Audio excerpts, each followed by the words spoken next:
Unlocking your Samsung should feel instant, but for many users, fingerprint unlock is still frustratingly inconsistent.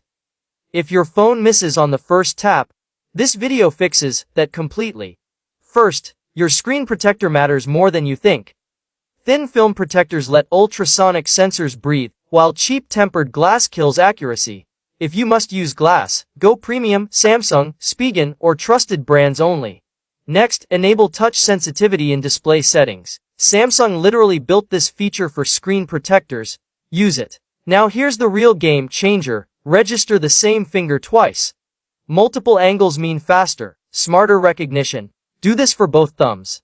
Still failing? Add slight moisture. Yes, even a quick rub on your skin helps ultrasonic sensors lock in faster. Finally, pair fingerprint with face unlock.